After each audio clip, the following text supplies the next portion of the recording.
She waited 10 long years for the man she loved. But when he finally returned, it was in a coffin. This is not just a love story. It's a story of promises, betrayal, waiting, and the kind of heartbreak that bends destiny itself. Watch carefully, because what she found beneath that old mango tree at midnight will change the way you think about love forever. On the night the moon looked like a broken calabash, Ifeoma made a promise she didn't fully understand. The market had closed. The smell of roasted corn still lingered in the air. Crickets sang from the bushes. By the old mango tree near the stream, she stood with Chike, tall, thin, his palms rough from carpentry, his eyes bright with the stubborn light that people call destiny. "I will go," he said, holding her hands as if holding a fragile bowl. "To the city. I will work, save plenty, and return. I will stand in front of your mother and pay your bride price. This I swear to you." "Words are wind," she whispered, but she smiled even as tears filled her eyes. "Swear with something that cannot fly away." He took a red thread from his pocket, tied it around her wrist. "This thread came from my father's cap. He used it on the day he started his workshop. He told me, if you tie this to what you love, it will pull you home." She touched the thread. "Then go. But remember, home is not the house. It is the person waiting at the door." The world moved quickly after that. Mamanken's gossip turned into blessings. The boys at the square asked Chike for advice about the city. Old men nodded at his courage and then shook their heads at his youth. In the morning, he boarded a lorry, heading to Onitsha, then to Lagos. Dust followed him like a second shadow. Ifeoma stood by the road, waving until the dust swallowed him. That night, she met Mama Adobe, the widow who sold herbs by the stream. The old woman's back was bent, but her eyes were steady. "Child," she said, 10 years is a long road. Promises are like goats. If you don't feed them with truth, they will eat your heart. "I will feed mine with prayer," Ifeoma replied. The widow's lips curved. "Prayer is good, but beware of silence. Sometimes silence is the rope that pulls the boat to shore or pulls it under." Days grew into a rhythm. Ifeoma worked at the stall with her mother, selling palm oil and groundnuts. Each evening, she walked to the mango tree and spoke to the space where Chike had stood. "How was today? Did you eat? Did the city bite you or bless you?" The river answered with soft sounds like hidden laughter. The first letter reached her after 2 weeks. The paper smelled like smoke and human struggle. He wrote about a small mattress shared with 2 other boys, about the shop where he learned new designs, about blisters that felt like a map of the future drawn on his palms. He wrote of the ocean he had never seen but could hear in the horns of the city buses. He signed it, "Soon, Ifeoma, soon." The second letter came with a pressed yellow flower.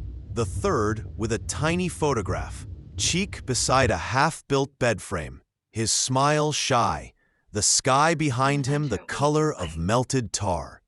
Ifeoma read the letters at night with a kerosene lamp. She kept them in a tin box beneath her bed, like seeds she would one day plant. But not all days were gentle. One evening, a stranger, dusty, breathless, stumbled into the market asking for water. When Ifeoma offered him a calabash, he stared oddly at the red thread on her wrist. "You love a man who is far," he said, the way a person mentions a change in weather. "Yes," she answered. "Careful.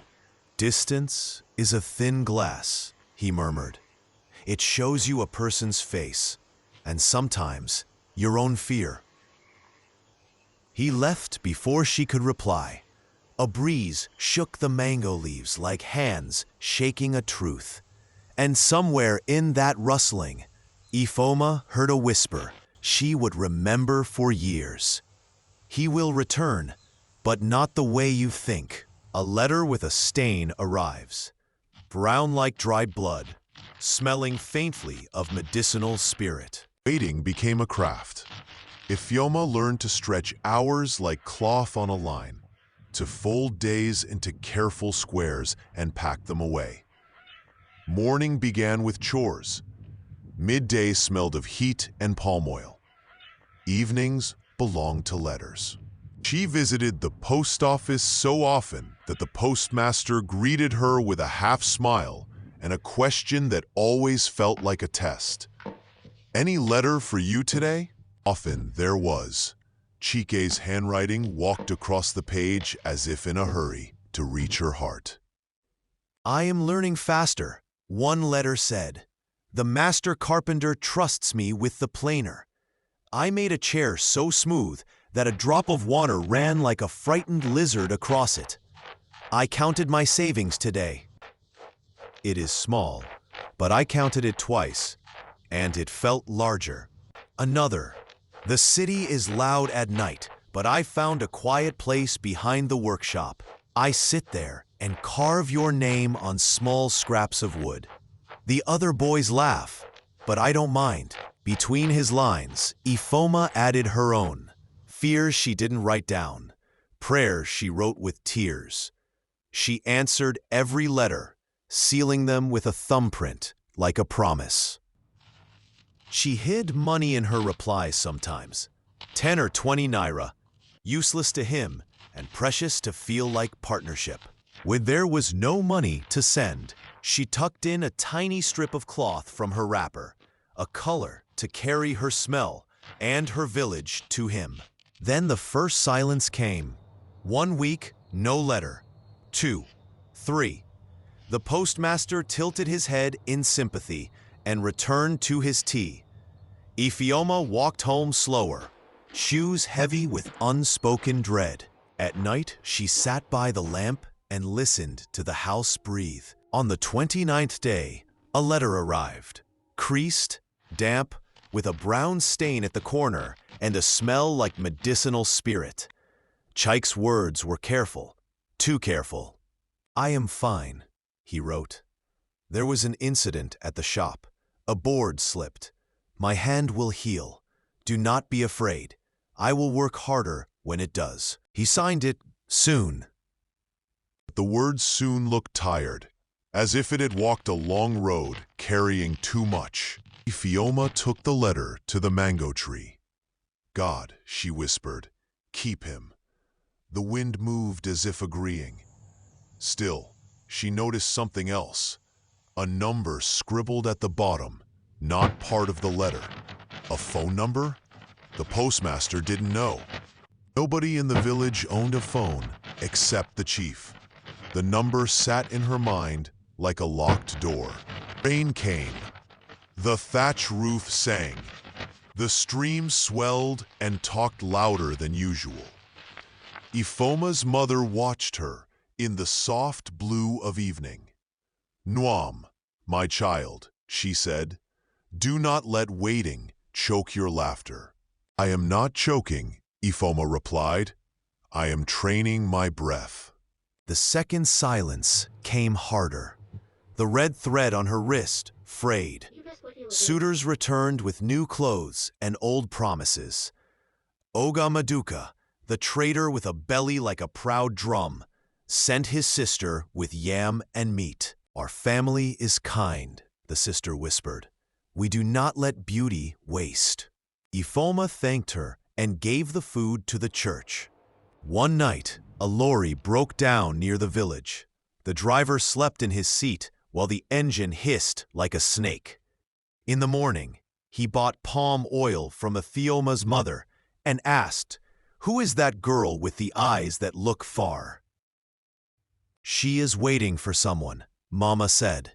The driver laughed, not cruelly, but as if to lighten a load. "Ah, in the city, we say, if time does not bring a man, transport will bring him. One day you will see dust at the end of the road, and your story will stand up." Ifeoma smiled because she needed to, But that night, another letter came back to her door, stamped, "Address unknown." The envelope looked like a body without air. She pressed it to her chest and felt her heartbeat arguing with the silence. She told the mango tree everything. She told the river, the moon, even the small lizards that warmed themselves on the wall. She told God she was not bargaining, she was only reminding. And then, after 47 long days, a new letter arrived. The writing trembled. Only one line sat in the center of the page. "I am close to what we dreamed." He didn't sign soon. He signed "Prepare." The village hears a rumor. Someone saw Chike in the city, holding a woman's hand. Rumor arrived before dawn and fetched its own chair. Mama and Kim heard it from a bus conductor, who heard it from a keke rider, who heard it from a boy selling sachet water. Chike has a woman in the city. By mid-morning, the rumor had become a parade. Drums, flutes, and banners nobody asked for. At the palm oil stall, customers bought with one hand and fed the story with the other. "A city man cannot stay alone," someone said, shrugging the way people do when they want to stab gently. "Let the girl move on." Ifeoma kept her face still.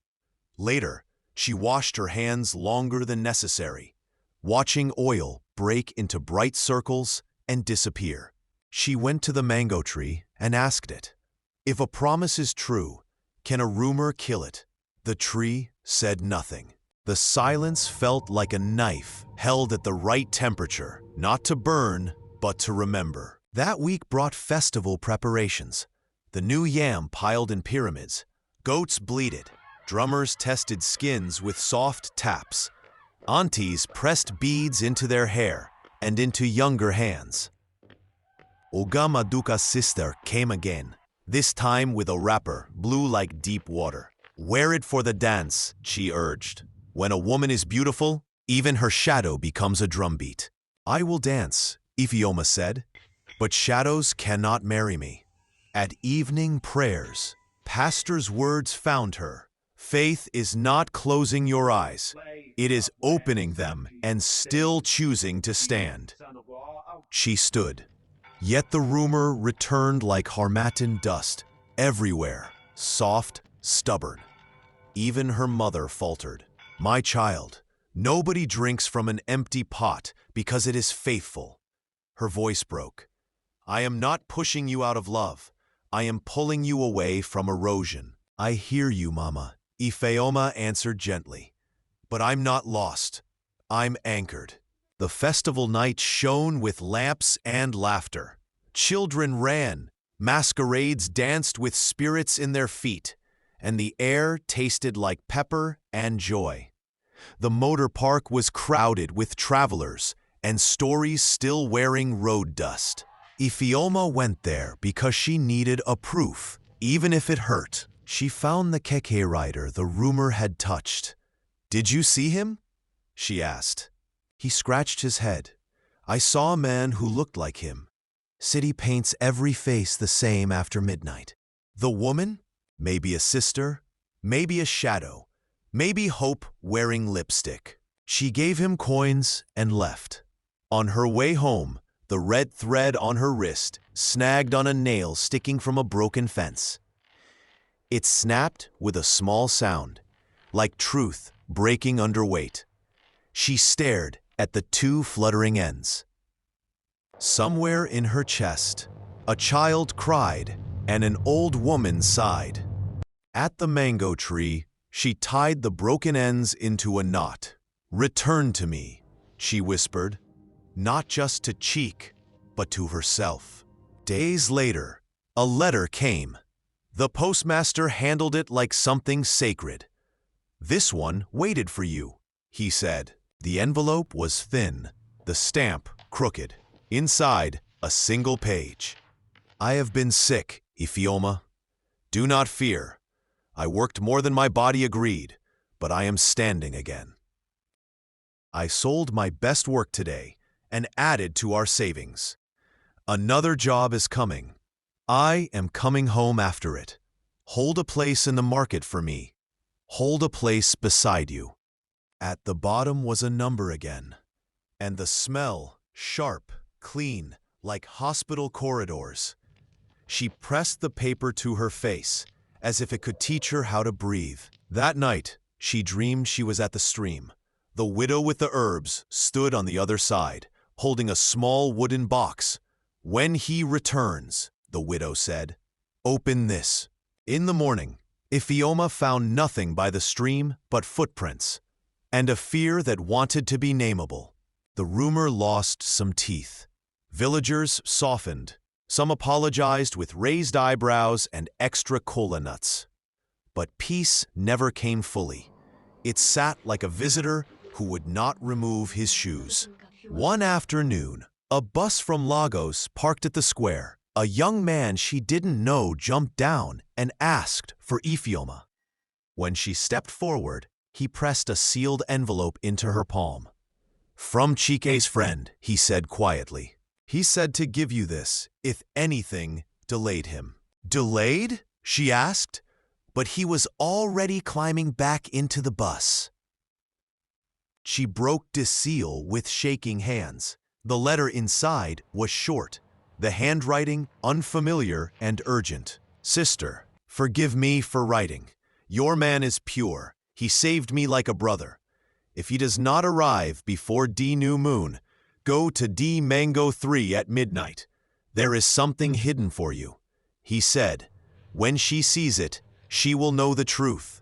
2 days before the new moon, a truck enters the village carrying a sealed coffin with Chike's name carved on it.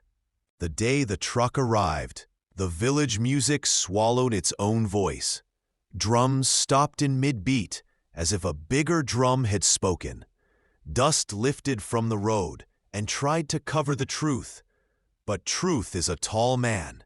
Dust can only reach his knees. Children ran behind the truck until their mothers called them back. Men stepped out slowly, faces tight, movements careful. The way people move when carrying words that cut.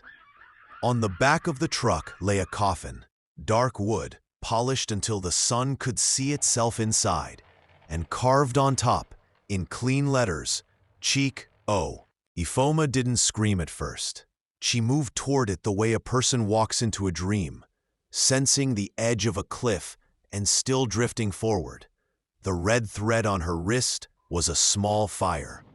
"Stop," one of the men said softly, stepping in her way. "Please, wait for the elders." "What is this?" she asked, her lips too dry. "Where is he? Open it." "We cannot," another man replied. "They told us the body is not." He glanced away. "It is better to remember his face." "Open it," she repeated, and her voice had iron in it.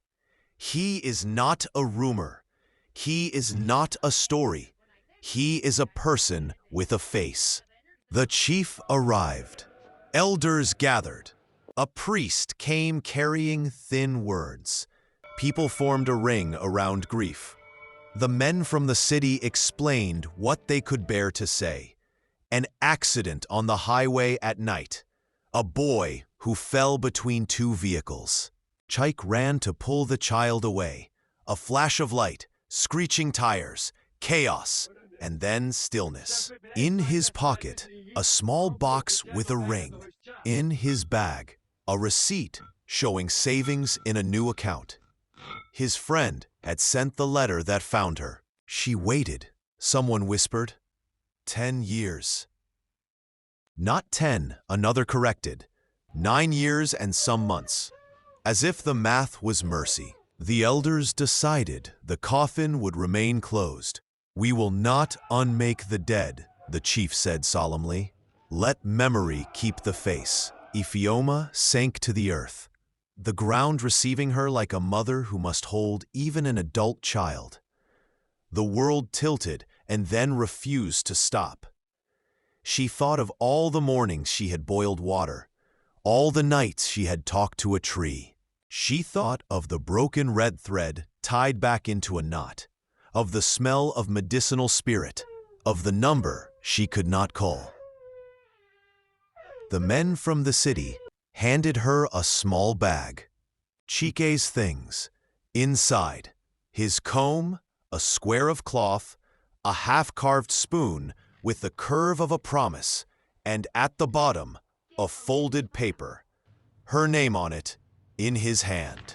She opened it with the fear that meets love at last. My Ifeoma, if this reaches you before I do, forgive the distance that refused to break.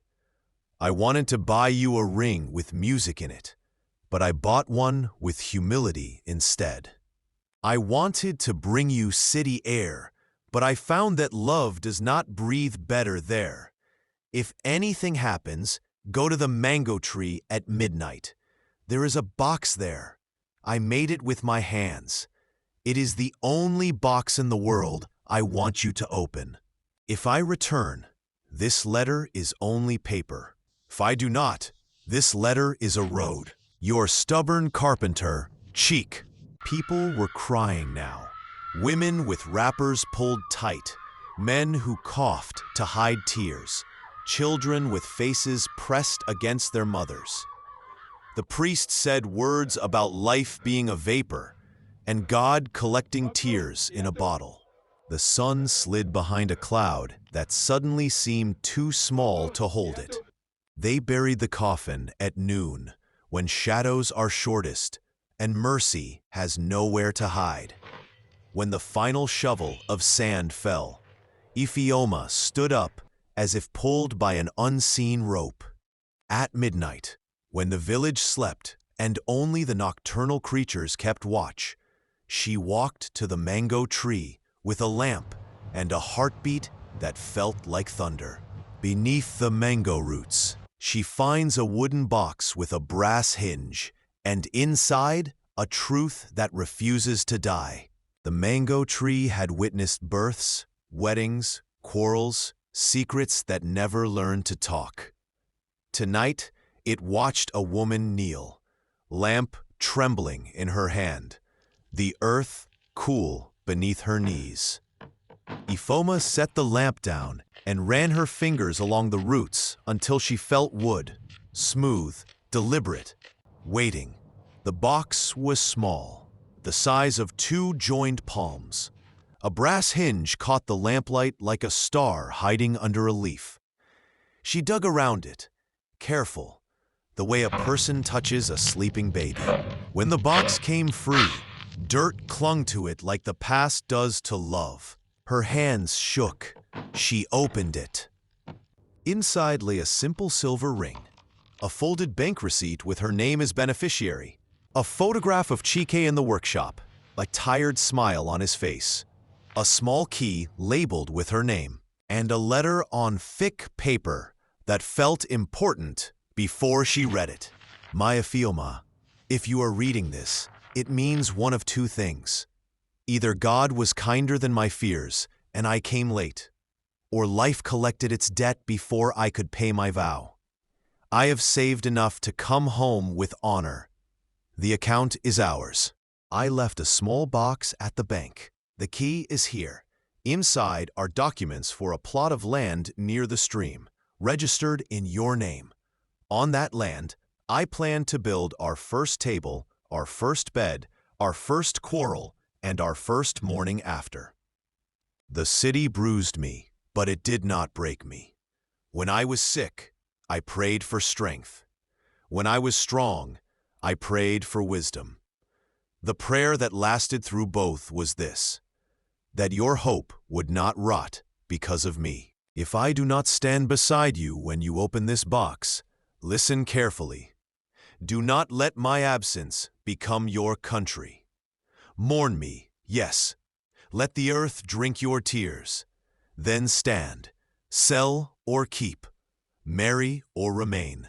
Build something with your hands, or with your heart, or with your voice. But build. You once told me that home is not a house. It is the person waiting at the door. I am sorry I could not knock, but I am leaving light on the path. If love is true, it does not end. It changes shape so we can carry it. Always, your stubborn carpenter. The words unfurled slowly inside her, like a cloth, revealing patterns she had touched but never seen. The wind moved through the leaves with a sound like agreement. Somewhere, an owl called. Somewhere else, a woman woke from a dream and didn't know why her eyes were wet. Ifeoma closed the box and held it to her chest. She looked up through branches that had shaken with their first promise. The moon was brighter tonight, no longer a broken calabash, but a clean plate. In the days that followed, the village shifted. The same mouths that delivered rumor now carried food and comfort. Men who had mocked the waiting came to carry water. Women who had measured her patience now measured cloth for mourning. The chief sent word. The land by the stream was indeed in her name. The bank manager, surprised and gentle, placed a second box on the counter. The documents. A small sum enough to begin. A note from Chike's friend, apologizing because survival had rough hands. Ifeoma did not hurry. She wore white after the burial, not as denial, but as declaration. Grief could live in light, too. She sat with her mother by the door and learned the names of new birds. She went to the mango tree and thanked it for keeping it secret. She thanked God with a voice cracked by use. When she finally unlocked the second box and signed the final paper, she didn't move to the city. She built a small workshop near the stream. Chike's bench, the sign said. There, she taught boys who had no fathers and girls who loved the smell of wood to sand, carve, and listen. She kept the ring in a glass jar on a shelf, not as a shrine, but as a compass. Some evenings, travelers stopped to drink from the calabash at her door. They asked for the story of the bench, the tree, the woman who waited. She told it simply, because truth does not need decorations to be beautiful. She always ended the same way. He returned in a coffin, yes, but that was not how our love ended. Our love returned as a road. I am walking it still. And when she dismissed her apprentices at sunset, they would gather under the mango tree, share bread, and laugh in the soft language that only people who have cried together know. Ifeoma would touch the red thread, now mended, on her wrist. It had faded, but knots hold long after color goes. She would look at the sky and say, for anyone listening, for the widow by the stream, for the boy Chike saved, for the versions of herself that had almost drowned. I am not waiting anymore. I am living, and love is living with me. He did not make it to the door, but he left the door open. Some stories end with a coffin. The truest ones learn how to resurrect as light.